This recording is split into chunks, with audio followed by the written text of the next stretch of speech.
I was going through the grocery cart and go on the bottom before you click the submit button. It's like, do you want to pay this over time with the firm? And I was like, holy crap, we're now financing groceries. We are in a world of hurt. That was exactly what my thought was. That is scary.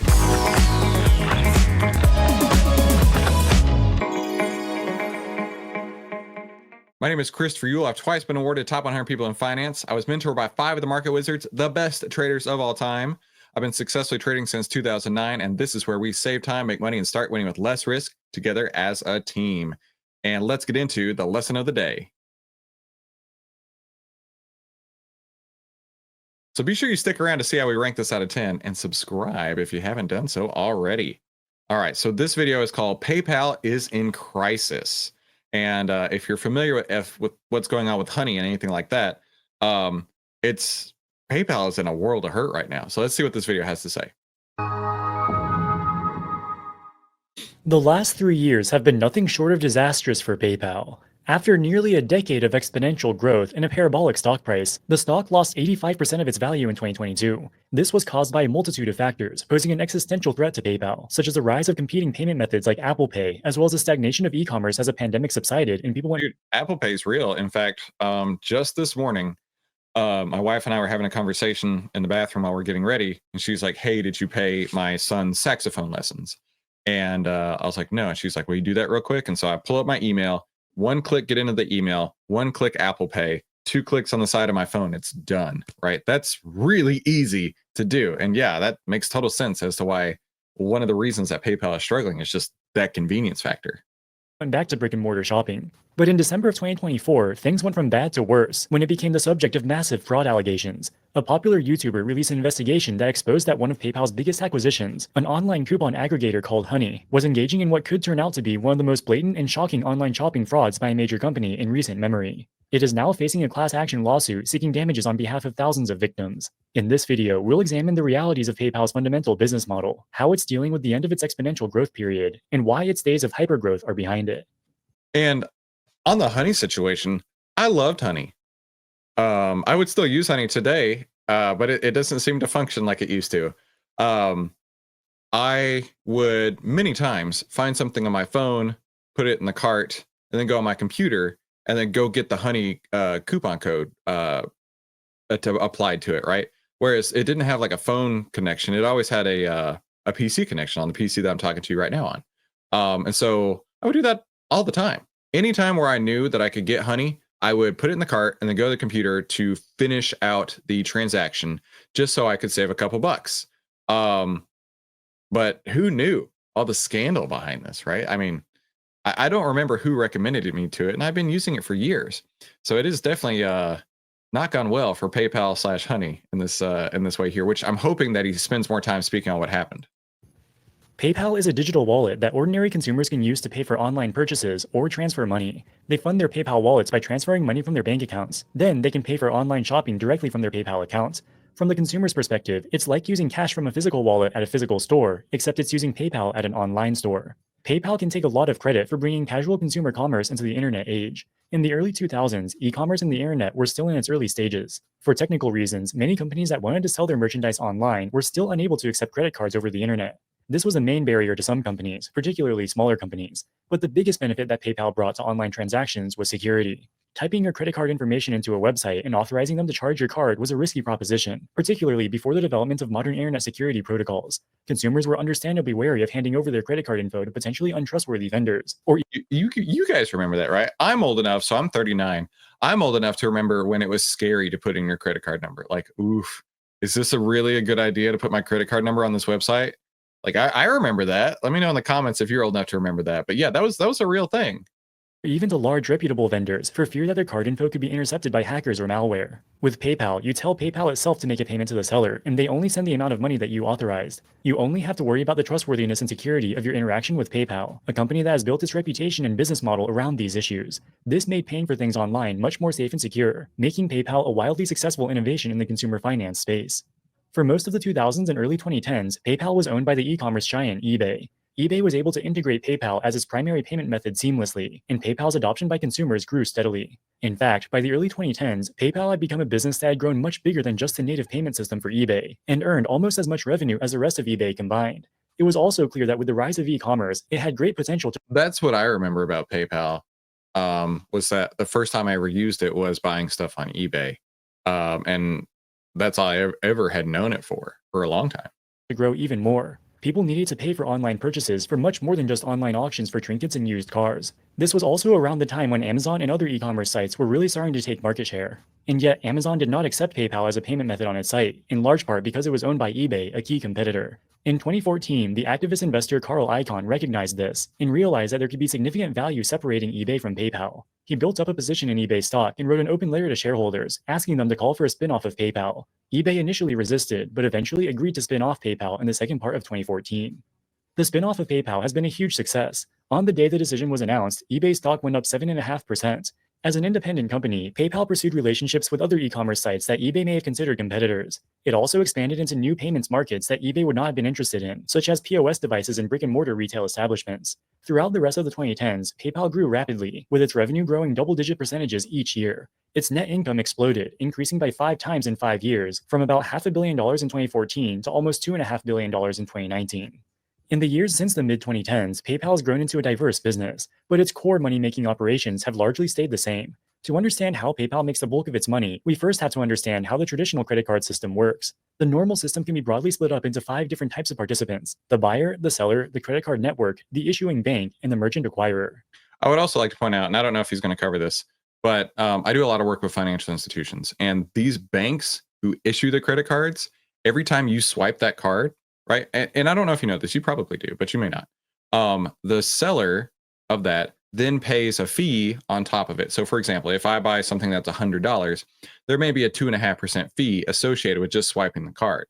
So that seller now has to pay the bank $2.50 on my $100 purchase. I don't ever see that. And maybe you go into a gas station or maybe a candy store or something like that, and you see, minimum $5, or a 2.5% fee if you pay on card versus in cash. I know there's a restaurant that I go to that does that. And that's why. And banks love issuing credit cards for they can make interest income on that, but they can make also non-interest income on all the purchases you make. So I'm not sure how PayPal gets around that. Does PayPal take a cut? Let's see if he explains that. The buyer and seller are self-explanatory. The buyer is the person who wants to buy something that the seller has to offer. The issuing bank is the bank that the buyer has an account with, like Chase, Citi, or Bank of America, just to name a few of the biggest. This bank holds the buyer's money that is eventually used to make the purchases. The merchant acquirer is conceptually like the bank for the seller. It receives payments made by the buyer on behalf of the seller. Some well-known examples of merchant acquirers are Toast, Stripe, and Clover, but there are other large ones as well. And finally, there's the credit card network, the biggest of whom are American Express, Visa, and MasterCard. The credit card network provides the infrastructure and communication protocols for the merchant acquirer and issuing bank to communicate with each other to execute transactions. Speaking of credit card networks, side tangent real quick. So we recently watched Home Alone 2. And in Home Alone 2, Kevin's got his dad's credit card, and he goes to the hotel to check in. And my children, they're 9 and 12. They'd never seen this machine before. And it took me way back because it's been years since I'd seen one. They laid the card on this swiper machine, and then they put the carbon copy stuff on top of it, and then they went which takes like an imprint of the card numbers onto these little receipts, and Kevin gets a copy and the hotel keeps a copy, and I guess they send a third copy to the bank. And my kids were like, what was that thing? And then Kevin in the movie, he goes, oh, it worked. Of course it worked, dude. It's literally like taking a picture with your phone. It's not going to not work to go. But man, have times changed. I just thought that was such an interesting change in how credit cards are processed. Right today, you walk up and you tap it, and it takes 1 second, and you're good to go. But back in the day, and then it might take 2 weeks to go clear through the whole system before it actually clears and goes on your bank statement or your credit card statement. PayPal rethinks this whole system. Instead of having 3 separate middlemen in the issuing bank, credit card network, and merchant acquirer, PayPal can act as all 3. When a buyer pays a seller using PayPal, they can directly send money from their PayPal wallet to the seller's PayPal wallet. The buyer's PayPal wallet replaces the issuing bank, the seller's PayPal wallet replaces the merchant acquirer, and the PayPal network replaces the credit card network. PayPal gets to collect the fees that otherwise would have been collected by those elements that it replaces, which for Okay, so PayPal does have that transaction fee that I was just talking about. I was just curious. Most types of transactions averages a total of around 3%. There are other ways PayPal inserts itself into the traditional credit card system as well. For example, it can act like the issuing bank, it offers merchant acquirer services, and can even act as an extra middleman between the credit card network and merchant acquirer. But the main thing to understand is the traditional credit card system, and that PayPal replaces or inserts itself alongside certain parts of it. Because PayPal makes money in the same way as the traditional credit card system and indeed competes with it, its operating and financial results are similarly dependent on transaction volumes. The two most important operating metrics for PayPal to measure the success of their product are total payment value and the number of payment transactions. Like the traditional credit card system, the amount of revenue PayPal generates through charging fees on transactions is a fixed amount per transaction plus a percentage of the transaction size. So both the number of transactions and the total size of all transactions determine the company's revenue. As PayPal has gained adoption among e-commerce merchants and consumers, both of these metrics have been increasing exponentially every single year. In fact, in the 5 years before the pandemic, both the number of transactions and total payment value grew at an annual rate of almost 30%. That's a big deal. 30% a year, especially when you have other competitors like they showed earlier in the video. You've got Stripe coming in, Toast, all kinds of new entrants in this field, yet still growing at 30% a year. I mean, that was up till 2021, it says on that chart right there. That's outstanding growth, like hard to believe kind of growth. With no end in sight for the company's remarkable growth, PayPal's stock price similarly went exponential, increasing nearly tenfold from its spinoff from eBay in 2015 to its peak in 2022.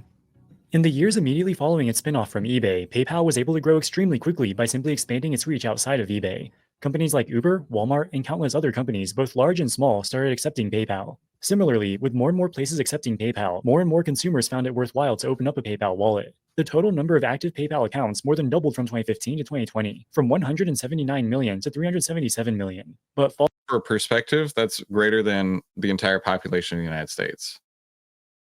Pretty crazy. Following the pandemic, the growth in e-commerce hit a wall. Additionally, competition from the likes of Apple Pay, Google Pay, and other consumer payment solutions began really heating up. PayPal knew it would have to the likes of Apple. E-commerce retail sales as a percent of total sales. Wow, I would not expect that, right? I would expect specifically after COVID, e-commerce percent, right? The amount of sales done online to be higher. Like, for example, we buy our groceries through an app, right? I hate going to the grocery store now. I don't know if you do, but I absolutely hate going to the grocery store. Like when I need to go pick up a couple things, it is such a pain to drive there, go through the aisles. You know, there's like 60 aisles in the store, and then you got to go find aisle 23, and then you got to go find, you know, which shelf it's on aisle 23. It is a pain in the backside. But when I can just go on the app and it knows what I like to buy and just click, click, click, click, click, click, that's way easier. So I'm having a hard time believing that retail sales, due to convenience, more of them are going to online, or I'm sorry, more of them are going to in-store. That's what that chart says right there. That's hard to believe for me. Let me know in the chat if you feel that way.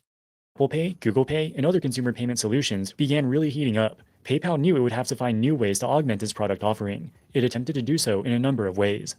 One of PayPal's biggest growth bets was the launch of its Pay in 4 program in 2020. The Pay in 4 program is PayPal's entrance into the Buy Now Pay Later space. Buy Now Pay Later is one of the most rapidly growing parts of consumer finance. Major players like Affirm and Klarna have seen their popularity among consumers skyrocket in recent years. You know why? Because people are going broke, right? What was on? I think I was on Amazon. I was buying some RC cars for me and my boys after Christmas, and we bought like the most. They are so sick. They are so stinking fast. And I remember seeing the little Affirm, you know, pay over time. I'm like, what? Pay $8 a week on this car forever. Like, what? I mean, that's a real thing. People have maxed out their credit cards and then completely emptied their savings. So it makes sense that these lenders, basically payday lenders, if you want to think about it, are coming through and offering financing options on little things. No, it was groceries. That's what it was. I remember. Yes, that's exactly what it was. I was going through the grocery cart and go on the bottom, right before you click the submit button. It's like, do you want to pay this over time with Affirm? And I was like, holy crap, we're now financing groceries. We are in a world of hurt. That was exactly what my thought was. That is scary. The reason that buy now pay later has become so popular is because it allows consumers to smooth out their consumption, which lowers the psychological barrier to making a single large payment. It also offers credit to consumers who otherwise would not be creditworthy enough for traditional consumer loans. PayPal's Pay in 4 offering is an additional payment method that is sometimes available when making a purchase with the merchant who accepts PayPal. With Pay in 4, the full purchase price is spread out between 4 payments, 15 days apart, with no interest. You have to be approved for each Pay in 4 installment loan you take out, but most applications get automatically approved within seconds. PayPal does not make any money directly from its Pay in 4 program. In fact, it costs a significant amount of money to run because it gives the consumer an interest-free loan and incurs some An interest-free loan with the expectation that a good portion of them will not pay them back in time. And then they can start charging the interest, right? That's how credit cards have always worked. risk of default on each loan it makes. This has contributed Like with credit cards, like if you pay your balance every month, you never pay interest ever. It's only when you start carrying that balance month to month is when you start paying interest. to PayPal's credit losses, increasing 42% from pre-pandemic levels, from $288 million in 2019 to $409 million in 2020. Credit losses meaning they can't collect on that debt and it has to be written off as a loss on the balance sheet, right? And from 288 to 409, what is that percentage real quick? So 409 minus 288 divided by 288, 42%. Whoa, 42% more losses on the credit losses. That's a lot. Like that can take businesses under. In fact, I worked with a institution in Atlanta that their credit losses were 10% of their balance sheet, which doesn't seem like much, but when you consider that most of these places have credit losses around 1% of the balance sheet, that's 10 times higher, and that institution's gone now.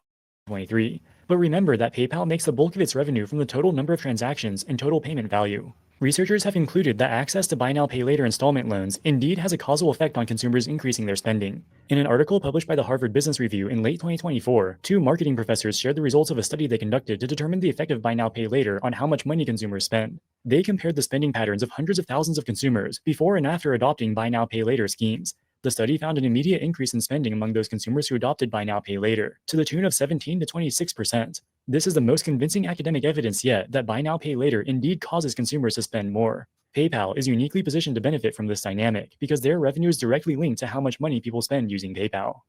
While the launch of Pay in 4 has been a massive success for PayPal, not all of its growth initiatives have worked out so well. In 2023, PayPal tried to get in on the cryptocurrency hype with their own cryptocurrency called PiUSD. PiUSD is a so-called stablecoin that supports PayPal's broader ambitions to build a successful crypto trading platform within the PayPal ecosystem, but these ambitions have largely been a flop. As the main stablecoin of PayPal, PiUSD is a good proxy for broader crypto trading activity on PayPal. As of the time of recording this video, PiUSD has a market cap of just $500 million and trades about $10 million worth per day. This is only a small fraction of the nearly $50 billion market cap and $5 billion of daily trading volume of the stablecoin USDC. But more concerningly, PayPal has gotten into legal trouble for its PiUSD cryptocurrency. In late 2023, the SEC subpoenaed PayPal pending an investigation into PiUSD. If the SEC determines PiUSD to be an unregistered security, PayPal could be subject to enforcement action, fines, and significant reputational damage. Another disastrous growth initiative. You would think that they had planned that out ahead of time. I mean, this is not the Hot Tua coin that we're talking about here. PayPal should have known what they were getting into, right? Hot Tua girl, I can see how she got scammed by the people who told her she should make a Hot Tua coin, but PayPal people should probably know better. Has been PayPal's 2020 acquisition of a startup called Honey. Honey created a web browser extension that automatically applies known coupon codes to your order when you shop on various e-commerce websites. Which I gotta say, as a Honey user, that was freaking sweet, right? Where it would go through and test like, save 20, save 15, Mr. Beast 7, whatever. And then it would give you the best one. I loved that. I was a huge advocate for that. It was first released in 2012 and instantly went viral for its ability to seemingly save you money on your online purchases for free. PayPal acquired it in 2020 for $4 billion, its largest acquisition to date. But why would PayPal want to own a browser extension company? The main reason PayPal was interested in Honey was to support its growth category, which it calls revenue from other value-added services. They define this category as, quote, net revenues derived primarily from revenue earned through partnerships, referral fees, subscription fees, gateway fees, and other services we provide, etc. Through Honey, PayPal establishes affiliate marketing partnerships with merchants. Brands can pay a fee, usually around 3 to 5% of each transaction, to offer a Honey-specific coupon code, as well as offer consumers a reward currency called Honey Gold on purchases. They also gain exposure on joinhoney.com. This partnership revenue is recognized in the revenues from other value-added services category. This category has been a major part of PayPal's growth story since the pandemic. While their transaction revenue growth decelerated to a 7% annual rate since the pandemic, their revenue from other value-added services has grown at a rate 3 times that. Many Wall Street analysts have cited the growth in this category for their optimism about PayPal's growth prospects. The problem is that this category still only accounts for about 10% of the company's total revenue. The majority still comes from its traditional transaction revenue, the fees that it charges on each transaction made using a PayPal account. If PayPal wants to maintain its stock trading at the multiples of a growth stock, it has to maintain a high growth rate in its revenue from other value-added services category. They viewed Honey as a key part of this growth. In late 2024, it was first revealed by a YouTube channel called Megalag that Honey has been engaging in business practices that are shady at best. So I actually really like the Megalag channel. I have watched several of their videos. It started when I think it was one of these where DHL lost my AirTag or something like that, or I sent AirTags to North Korea. Yeah, I remember watching that one and be like, oh, this is a cool video. And he hasn't put out very many videos, but his videos he's done are super high quality. But then this one came through here and it's on a different level, right? 16 million views. That's probably like all of the other views combined just on that one, because dude found something. And I am blown away with what PayPal and Honey were doing here. Possibly constitute illegal fraud. If you haven't seen that video, you should watch it. We've linked it in the description below. According to the allegations, Honey scammed both content creators whom Honey sponsors, as well as ordinary consumers who use Honey. When a consumer clicks an affiliate link to purchase an item, for example, if their favorite YouTuber is sponsored by a product the consumer thinks is cool, that link can track the fact that the consumer purchased the item through the content creator's link. The content creator frequently earns a commission on the sale. This is how content creators are able to afford making expensive or time-consuming content for free platforms like YouTube. The Honey browser extension pop-up is usually the last thing a consumer clicks before paying for something online. Because of this, Honey is able to replace the browser's method of attributing the sale to the content creator, instead taking credit for the sale, along with any commissions, for itself. This happens even if Honey provided no coupon codes for the consumer. Megalag's investigation also alleges that despite what Honey promises to consumers, they frequently do not provide the consumer with the best available coupon codes. Again, Megalag's video is outstanding, and you should watch it in full. But if the allegations are true, yeah, you really should watch it. I mean, basically, they would take a affiliate code from Mr. Beast, for example, swap that out with their own affiliate code, so they would get the affiliate commission. Or on the other end of it, they would go through 5 or 6 or 8 coupons, and then they would make sure you didn't get the coupon with the highest discount, because then they would earn more on the sale when it came back to their affiliate code, right? It was super shady, right? There were developers in the back end thinking, how can we squeeze more out of this? And they just went whole hog at it, totally nullifying to the creators who would push this out, totally nullifying everything that they had said, because you're not going to get the best deal. And they, as the creators, aren't going to get their affiliate commission, which you're like, oh, boo-hoo, they don't get their affiliate commission, right? But PayPal promised that to them, right? So it's a breach of contract by saying, we're going to take that affiliate commission for you, right? That $3 you're going to make, that's ours now, right? And now multiply that by 1 million transactions a day. Makes a big deal, right?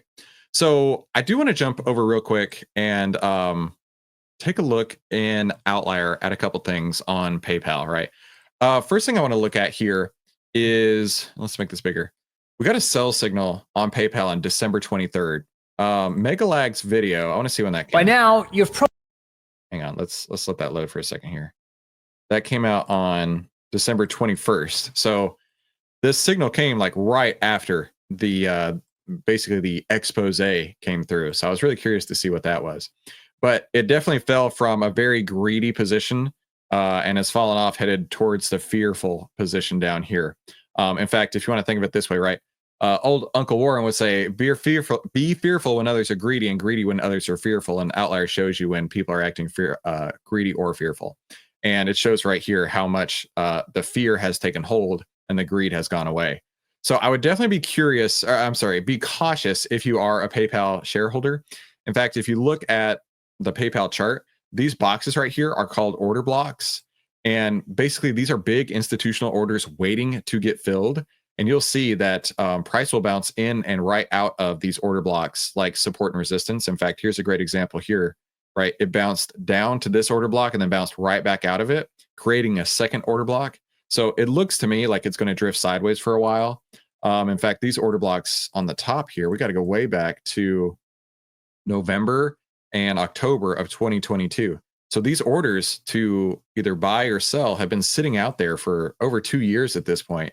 And you can see once it gets up into this area, it really struggles to pass through it. So if you are a PayPal shareholder, I would definitely be cautious on that. So let's do a video ranking on this video real quick. Definitely feel like I learned a lot on the insides of PayPal that I didn't know before. Nobody gets a 7 ever. So I would put this as an 8. I would put this as an 8. Impressive. I feel like I learned something. I definitely feel like it is important knowledge out there in the zeitgeist of the online community to be aware of what's going on with online shopping, because it's what we all do every day, right? So I'm gonna give this video an 8. Let me know in the chat what you think of this video as well, and also tell me what you're trading. And come back tomorrow so you can help, or so we can help you save time, make money, and start winning with less risk together as a team in the OVTLYR trading room. Have a fantastic day, and we'll talk soon.